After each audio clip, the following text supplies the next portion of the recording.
I will defeat the Powerpuff Girls, or my name isn't Mojo Projo. Derevi versus Imodane, the Mycotyrant, and Zilortha.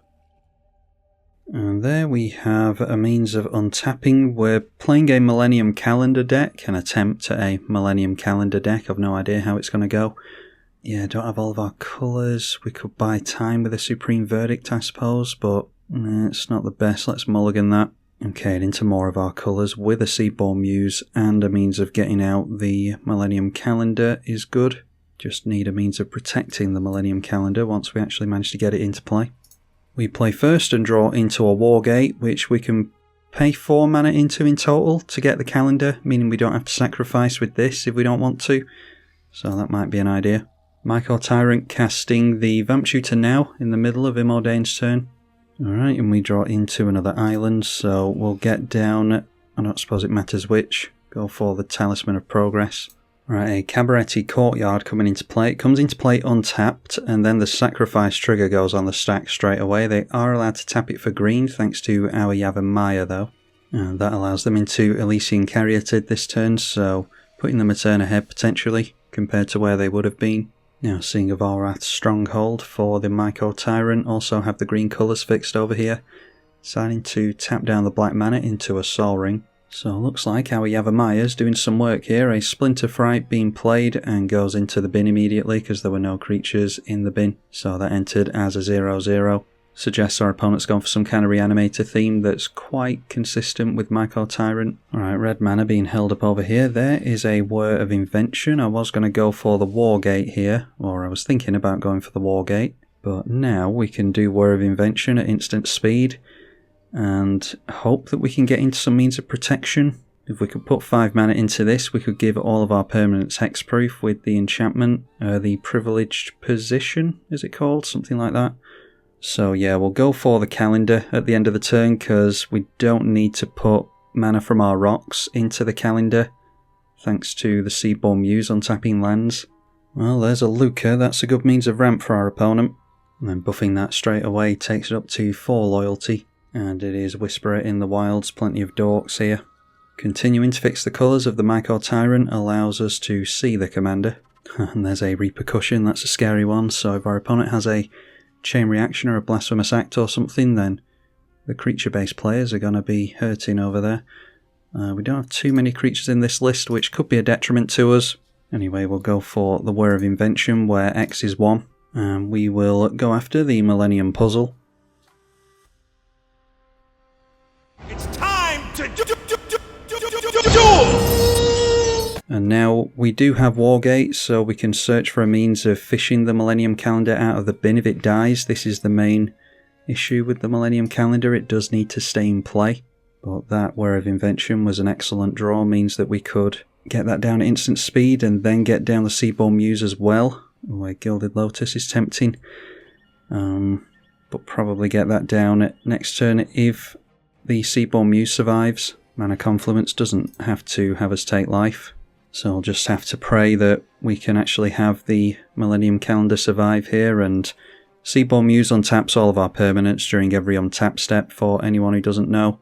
So that means that we'll be able to keep tapping down the Millennium Calendar every single turn, now that it has counters on it. Luca going to continue to add mana. We'll try during this next turn cycle to get down the Derevi. Unfortunately can't go Derevi and tap down the Millennium Calendar. Depends on if we see a flyer or a reacher here. They don't have double red, so getting rid of the Luca could be good. There is a Surak Goreclaw. That does not have haste, but it will give other things haste. And casting a Fertile Footsteps, so putting a land into play untapped, a basic into play untapped. Alright, so let's go for tapping down the Millennium Calendar for the first time, doubling the number of counters on it. Well, Mycotyrant's still struggling over there. It's further than he would be without our green mana, but yeah, he's not doing much of anything, maybe holding up removal. Oh, did I not tap down the... I don't think I tapped down the calendar at the end of that player's turn. Ugh. Need all the activations on this we can get in a multiplayer game. That could have been a Derevi in play. A Wastes in play over here. Followed by... what the hell is that? A Gamble.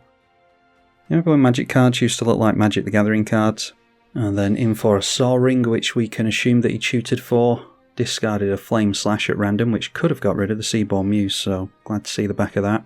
Although we're not going to make maximum use of Seaborn Muse, apparently.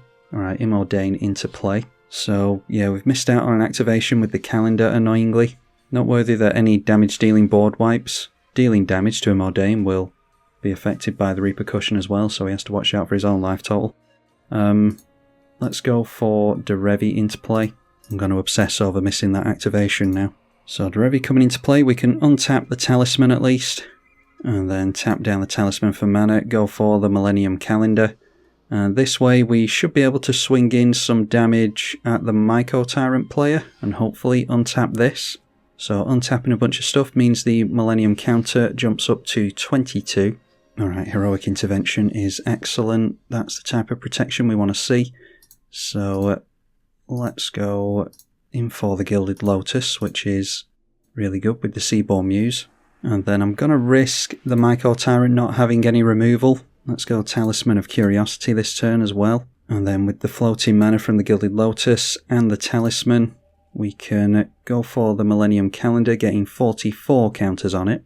And then we'll swing in at Mycotyrant. Doesn't have Death Touch, does it? No, just Trample. Derevi can go in at Looker. So just one Derevi trigger on the stack thanks to hitting this player. I'll untap the Gilded Lotus just in case we need to hold up Heroic Intervention, but shouldn't matter because our opponents have had a chance to point spot removal, and we're going to untap everything soon anyway. The untapping of all of our stuff only counts with the Millennium Calendar during our upkeep, or during the untap step I should say, so no more additional counters there, but we can still do the Millennium Calendar every single turn, thanks to the Seaborn Muse. Looker is plussing again. Noteworthy, the Beanstalk Giant is still available to our opponent. Don't think he... oh, we can afford it with the Dorks. Alright, a Steel Hellkite. And that is going to have haste, unfortunately. Thankfully, we just got into that Heroic Intervention. We have the Derevi to block with as well, although, yeah, it has Trample, doesn't it? So, plus counter on there. And he will be worried about the Millennium Calendar, especially with the Seaborn Muse in play. So what we'll do here is block with the Derevi, just to get it back in the command zone, so that we can do more untap shenanigans. The 6-6 goes in towards Imodane, trying to get them to block, or it's a 6-5 even against a 4-4. So we'll activate the Millennium Calendar now. Alright, and there is an Assassin's Trophy going on to the Millennium Calendar. Yeah, I had a feeling that my opponent would have something over there, again making use of that green mana. So Heroic Intervention now, was hoping we could get our opponent to put some mana into the Steel Hellkite, but unfortunately not. And this means that we can't block with Derevi and do some untapping shenanigans as well, but so be it. Definitely want to keep the Millennium Calendar in play. So while we've got Indestructible, we might as well block a bit of damage on the Steel Hellkite. And like I was saying before, if it wasn't for the Assassin's Trophy, our Derevi would go down here. Oh, and I didn't account for the repercussion actually, but yeah, the Derevi would go down. We'd be able to get it out again and then untap the Millennium Calendar and activate it again with the Derevi's ability. So that was the loose plan, obviously. Mycotyrant threw a spanner in the works for us.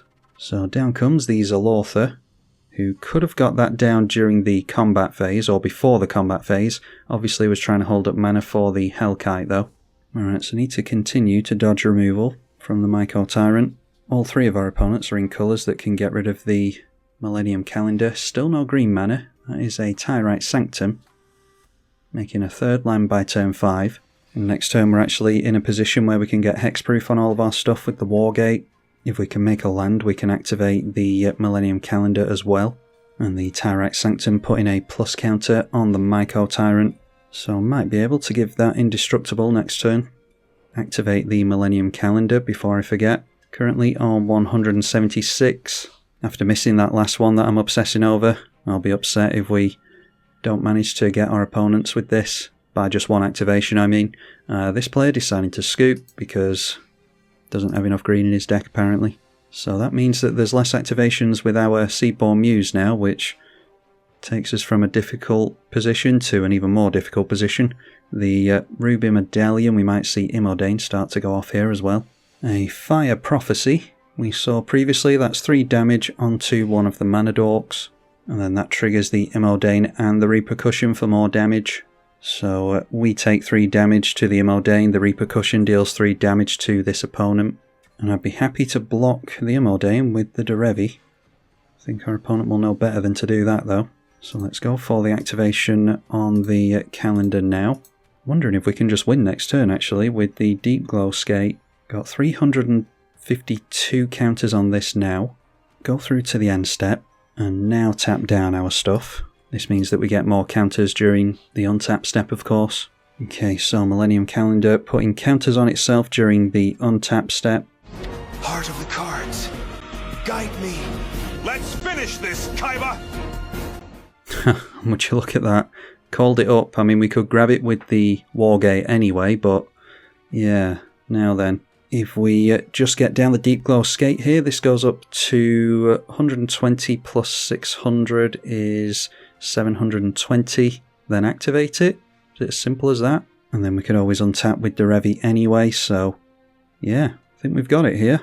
It took some very lucky draws, but I have to hope that the red player doesn't have any artifact removal at instant speed. Red player is holding up priority, but allows it in. We'll point the Deep Glow Skate at the Millennium Calendar, and no detrimental counters anywhere else, so we will say yes. Alright, and then that goes up to 720, so looks like we've done it. Activate the Millennium Calendar, and there we see it's got 1,440 counters on it, so that is 1,000 damage to each of our opponents. And there we go, down to minus 966 and minus 969. Well, yeah, it took a little bit. I wouldn't say it was a god hand, but it was a very good hand, managing to hold on to the Seaborn Muse for as long as we did. Might have been tempted to go for the Flame Slash as opposed to trying to get into the Soul Ring, which we assume our opponent tutored for. Seaborn Muse did a hell of a lot of work for us there. But yeah, drawing into Heroic Intervention at just the right time, Whir of Invention at just the right time, Deep Glow Skate at just the right time. I mean, yeah, that just went really, really well for us. If you want to build this deck yourself, then the link is in the description as always. Don't expect it to run this well every time. If your opponents run spot removal, as they should, then the Millennium Calendar is obviously susceptible to that. But if you're at a more casual table and you're able to get fun wins off like this, then it could be a fun one for you to build. I was talking with some people in the Discord about how to build the Millennium Calendar, which commanders to use and stuff like that. Decided on Bant and then thought that Derevi might be a good idea because we can consistently play it and untap the Millennium Calendar. I was thinking as well, didn't mention this in the Discord, but maybe Derevi, the original Derevi, because it's reanimation tactics and you want to be playing lots of artifacts and untapping them anyway. So that might be another idea, but I'm sure there's multiple ways to do it. If you have any ideas of how to build the Millennium Calendar, then you can let me know in the comments section. Hopefully you all enjoyed this one. I'm tribalkai. Thank you for watching.